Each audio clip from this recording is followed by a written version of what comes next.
Olá a todos, sejam mais uma vez bem-vindos a mais uma aula.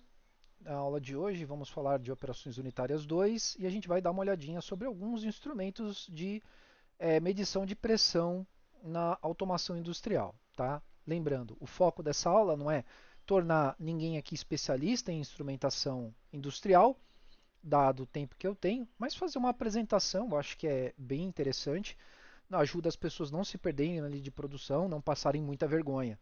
Tudo bem? Vamos lá? Então, pessoal, instrumentos de medição de pressão. O que nós temos? Basicamente, nós temos aqui pressão é uma grandeza física obtida pelo quociente entre a intensidade da força e a área sobre a qual ela se distribui. Então, pressão é força sobre área. Lembrando, unidade de medida de força é Newton. Unidade de medida de área no sistema internacional é metro quadrado. Tá? Então, Newton por metro quadrado é uma unidade de pressão. A pressão é uma grandeza física mais medida em controle de processos, pois é utilizada também para a medição de nível e de vazão, como também será visto nos próximos capítulos. Fazendo alguns esclarecimentos, definição do que é pressão atmosférica. Então, a pressão atmosférica é a força exercida pela atmosfera na superfície terrestre. Esta força equivale ao peso dos gases que estão presentes no ar e que compõem a atmosfera. Então, a pressão atmosférica pode variar de um lugar para o outro em função da altitude e das condições meteorológicas, como a umidade e a densidade do ar. Então, o que isso quer dizer, pessoal? Quer dizer que, dependendo da posição, da elevação em que você se encontra, a pressão atmosférica que vai estar exercendo sobre o seu corpo vai ser diferente, porque a quantidade de gás que vai ter da sua cabeça para cima vai variar. Então, ao nível do mar, a pressão é aproximadamente de 760 milímetros de mercúrio, ou também chamada de 1 atm. Quanto mais alto o local, mais rarefeito o ar é e, portanto, menor é a pressão atmosférica. O instrumento que mede a pressão atmosférica é o barômetro.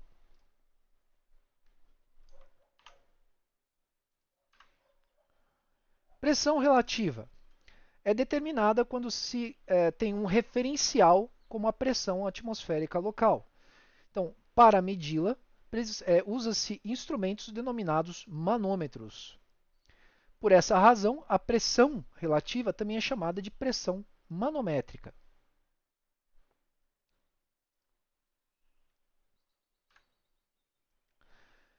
A maioria dos manômetros é calibrada em zero para a pressão atmosférica local. Assim, a leitura do manômetro pode ser positiva, quando indica um valor de pressão acima da pressão atmosférica local, ou negativa, quando se tem um vácuo. Lembrando, não existe vácuo perfeito, né? Mas o vácuo representa que a pressão dentro daquele cilindro, dentro daquela tubulação, ela é menor do que a pressão atmosférica local, ok? Você nunca vai ter pressão absoluta negativa, já vamos falar sobre isso. Quando se fala de pressão numa tubulação de gás, refere-se à pressão relativa ou pressão manométrica. E a pressão absoluta, conforme eu falei anteriormente, é a soma da pressão relativa e a pressão atmosférica. Então, no vácuo absoluto, a pressão absoluta é zero. E a partir daí, sempre será positiva. Então, esse é o motivo pelo qual a gente não tem a pressão absoluta negativa. A menor quantidade de matéria que você pode ter dentro de um espaço é zero. Você não pode ficar devendo matéria dentro daquele espaço. Logo, você vai ter, na ausência da ausência de matéria, pressão absoluta zero. Na indústria, a maior parte dos instrumentos mede uma pressão relativa. Pressão diferencial é a diferença entre duas pressões, sendo representada pelo símbolo de ΔP. Essa diferença de pressão normalmente é utilizada para medir vazão, nível e etc. Existem alguns princípios de funcionamento que são utilizados para a medição da pressão. Então, alguns exemplos, pessoal, de quando é que a gente usa a pressão diferencial. A pressão diferencial ela é útil, por exemplo, quando a gente coloca ela jusante e montante de uma bomba, por exemplo. Ou seja, a gente mede a entrada de uma linha hidráulica antes da bomba e depois da bomba. Por quê?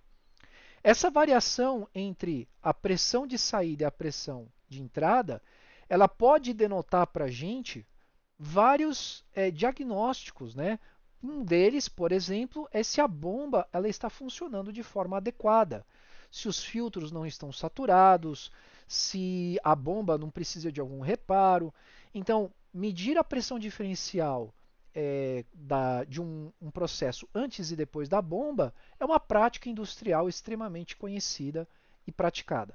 Tá? É bem comum a gente fazer isso. Tá? Então, dependendo do princípio utilizado, os transdutores de pressão podem ser divididos entre gravitacionais, como colunas de líquido, pistões e pesos, mecânicos como fole, tubo de Bourbon, diafragma, elétricos, que aí a gente teria o strain gauge, capacitivos, piezoelétricos e magnéticos.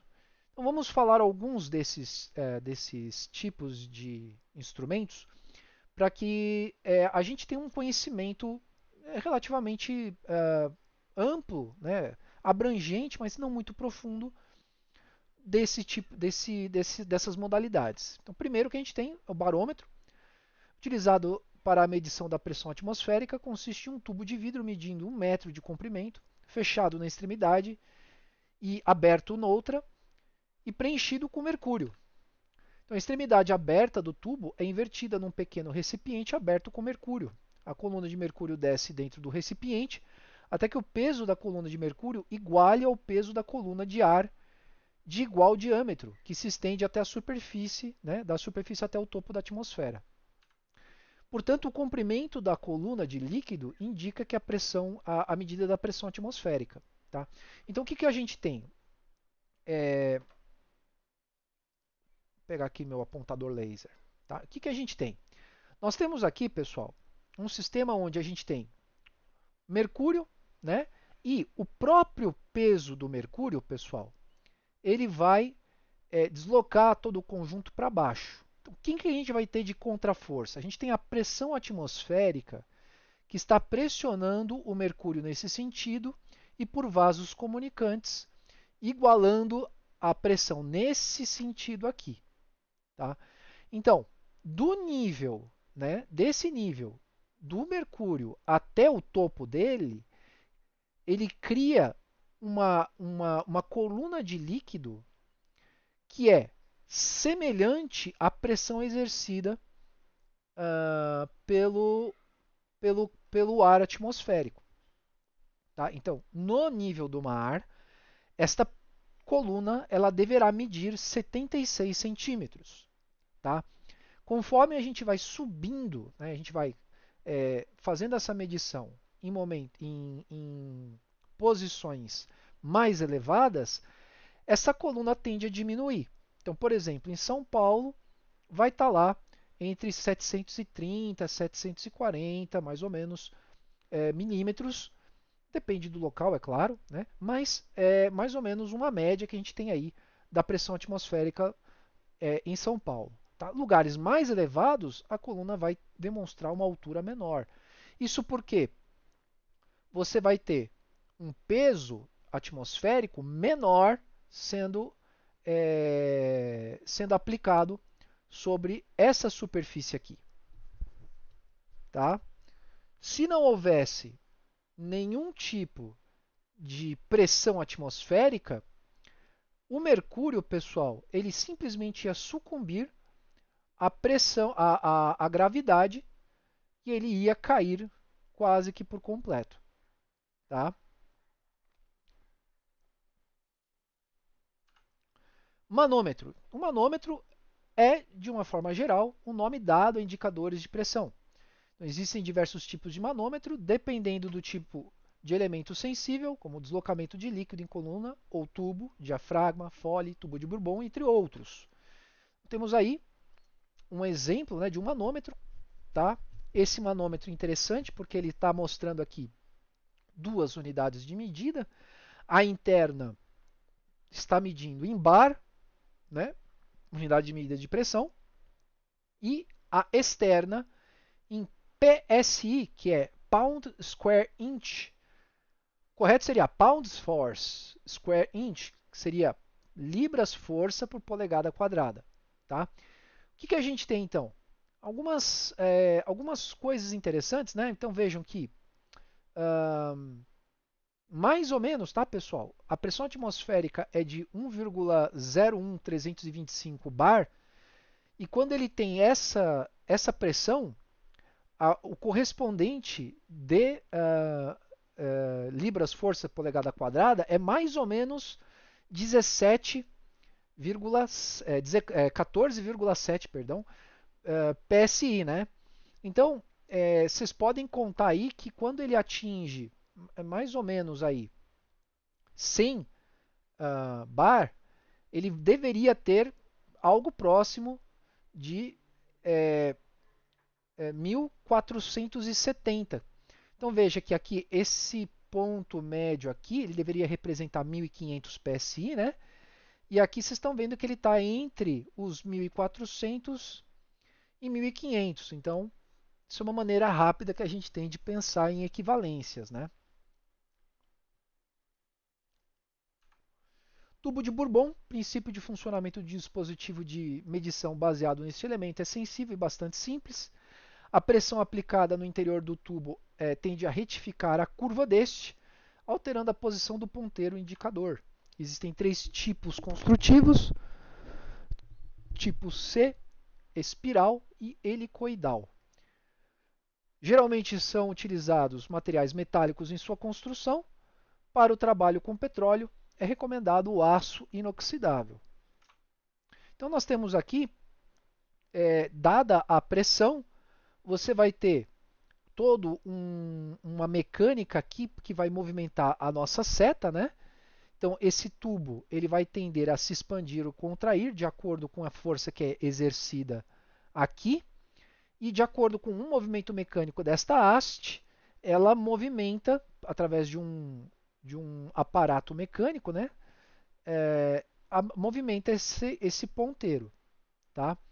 Então a pressão também exercida sobre um tubo, ela vai fazer com que esse tubo ele tenha a tendência de se enrijecer, alterando também o mostruário desse ponteiro. E a forma helicoidal também vai ter exatamente a mesma lógica. À medida que a pressão entra, esse material vai tender a se deformar e ele vai movimentar esse tubo aqui. Ok? Bem simples. Coluna de líquido consiste basicamente em um tubo de vidro contendo uma certa quantidade de líquido fixado à base com uma escala graduada. As colunas podem ser basicamente três tipos: reta vertical, reta inclinada e em forma de U. Os líquidos mais utilizados nas colunas são água, normalmente com corante, e mercúrio, ou mercúrio, né? Utilizado quando se aplica a uma pressão na coluna, o líquido é deslocado, sendo que esse deslocamento é proporcional à pressão aplicada. O tubo inclinado, por sua construção, apresenta uma maior precisão nas medidas. O tubo em U permite medir a diferença das pressões a partir da diferença de altura das colunas. Então, o que nós temos aqui, né? Dado um recipiente, a gente consegue medir a pressão interna aqui desse recipiente calculando a coluna de líquido pelo diagrama, né, pelo teorema de Stevin, ρ vezes G vezes H. Então essa altura aqui, ela vai exercer uma pressão semelhante à pressão que nós temos, porque a pressão do ponto 1 é igual à pressão do ponto 2. Tá? Aqui temos o mesmo conceito com tubo inclinado. Ok? Lembrando que a pressão ela se mede em altura perpendicular, tá? Se você for medir o comprimento, lembre-se de extrair, né, de multiplicar pelo seno do ângulo da inclinação. Tá? Se é 30 graus, é meio. Então, mediu aqui, deu 20 centímetros, ele está a 30 graus, seria 10 centímetros de altura total. Tá? Então, o tubo em U, né? Temos aqui pressão sendo aplicada de um lado e a coluna se formando do outro, a pressão atmosférica. E essa altura diferencial, ela vai trazer o quê? Vai trazer para a gente a coluna, né? O valor de pressão que esse líquido está exercendo. Esta coluna de líquido está exercendo do outro lado. Tá? Membrana ou diafragma. Então, é constituído por um disco de material elástico, metálico ou não, fixo pela borda. Uma haste fixa ao centro do disco está ligada ao mecanismo de indicação. Quando esta pressão é aplicada, a membrana se desloca e esse deslocamento é proporcional à pressão aplicada. Então, o que a gente tem aí? Temos uma membrana, tá, que vai funcionar a partir de um êmbolo, né, que vai movimentar uma haste. Então, à medida em que a pressão ela entra aqui por baixo, ele vai comprimir e mover esse ponteiro numa graduação de pressão. Ok? Bem simples também. Manômetro de Foley também é muito empregado para medição de pressão. Consiste basicamente em um cilindro metálico corrugado ou sanfonado. Então, ao ser aplicada uma pressão no interior do Foley, é provocada a sua distensão. O deslocamento do indicador é proporcional à pressão aplicada, que se opõe à força de oposição da mola e à flexibilidade do material do cilindro. Tá? Então, o que a gente tem? Esse Foley, ele é retrátil, né? Ele consegue aumentar e se contrair. E, nesta medida, ele vai, com a contraforça de uma mola, vai movimentar um ponteiro com indicador da pressão. Tá? Bem simples também. O strain gauge. Pessoal, strain gauge, agora a gente vai entrar na parte dos medidores que são elétricos, né? Ou eles têm algum componente elétrico ou eletrônico envolvendo. Ok? Então, baseia-se no princípio da variação da resistência de um fio, mudando-se as suas dimensões. Então, variamos a resistência de um condutor. Para variarmos a resistência do condutor, devemos analisar a equação geral da resistência. Então, temos aí essa fórmula clássica da física, né, que é a resistência do condutor. Ela vai ser o produto da resistividade vezes o comprimento dividido pela área da seção transversal. Então, a equação nos explica que a resistência elétrica de um condutor é diretamente proporcional à resistividade e ao comprimento e inversamente proporcional à área da seção transversal. De maneira mais prática, se alterarmos as dimensões de um condutor e tracionarmos o mesmo no sentido axial, o sensor consiste em um fio firmemente colado sobre uma lâmina de base, dobrando-se tão compacto quanto possível. Então, a montagem denomina-se tira extensiométrica. Então, observa-se que o fio, apesar de ser solidamente ligado, a lâmina de base precisa estar eletricamente isolado na mesma. O resultado do sensor é um sinal de resistência que deve ser medido com uma ponte de Wheatstone. Tá? Então, o que a gente faz? A gente faz a medida da tensão entre os fios e, de acordo com a pressão, ela vai contrair ou alongar a extensão do fio.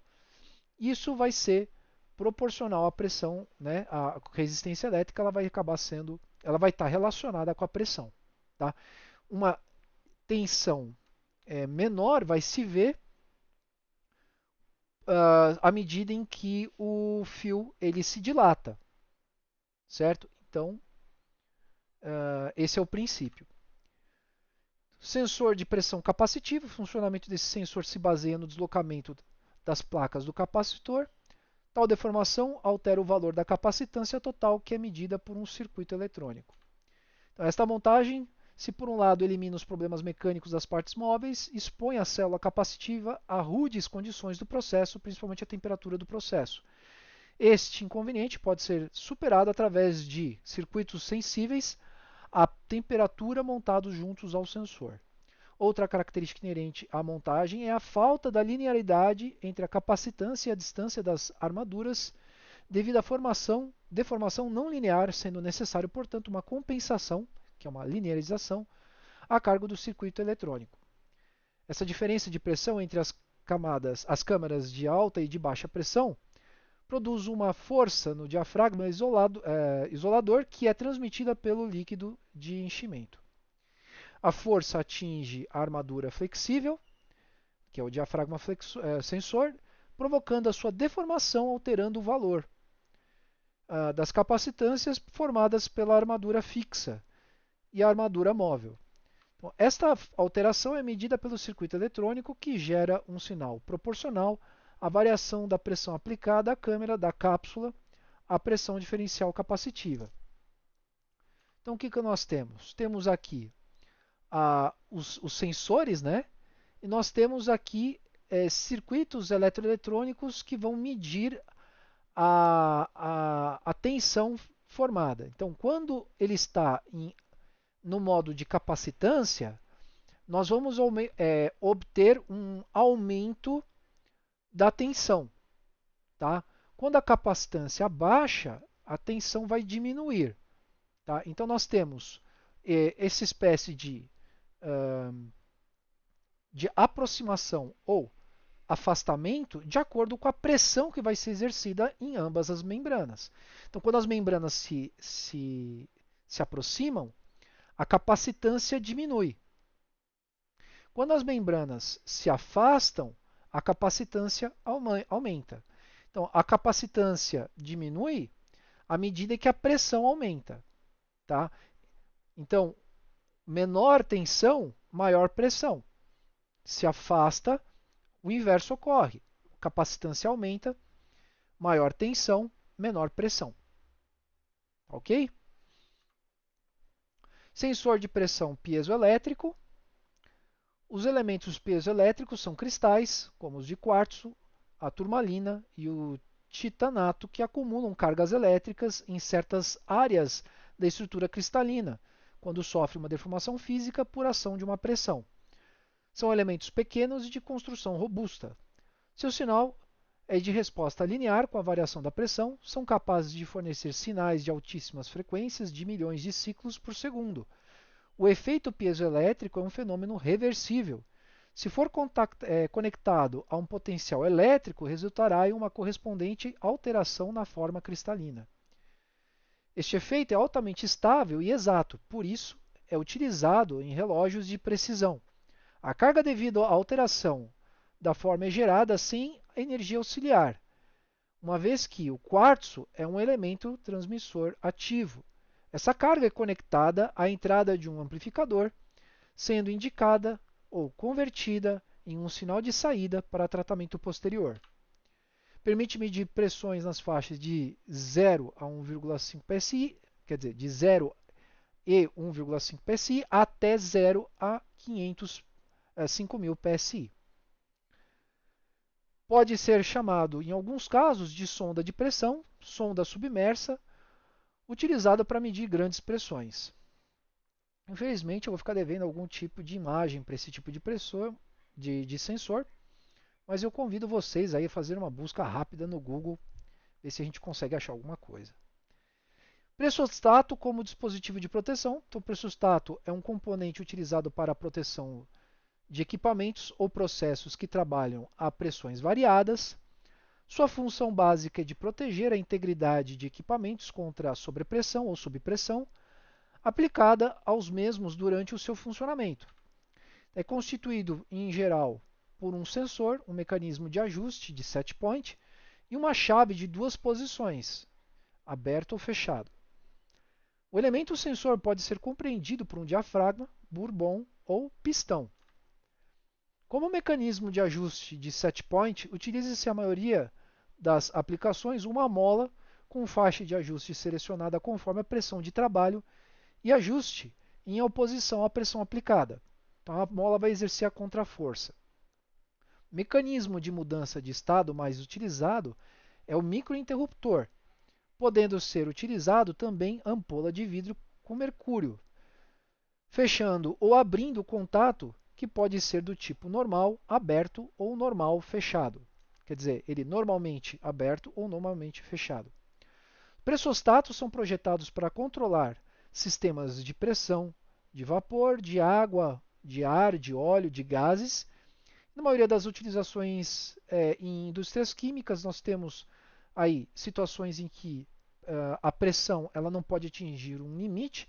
Então, o que se aplica, né, é o pressostato, que vai, além de medir a pressão, ele vai controlar a pressão, ou seja, à medida que a pressão ela chegar a um patamar, que a gente chama de set point, ele vai desarmar uma válvula, ele vai armar uma válvula, que vai permitir a abertura ou a passagem daquela linha para regularização da pressão interior.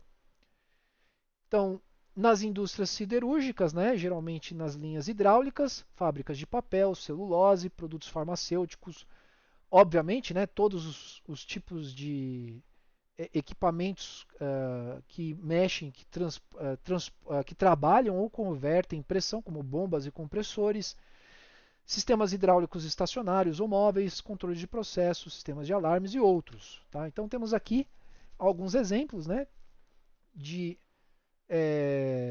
pressostatos. Então você regula a pressão e ele mede a pressão ao mesmo tempo em que aquela pressão ela atinge aquele valor regulado, o pressostato ele toma uma ação. Tudo bem? Pessoal, é isso. Tá? Nós temos aqui alguns exemplos de instrumentos de medição de pressão e lembre-se de fazer as atividades que estarão postadas na plataforma e até uma próxima.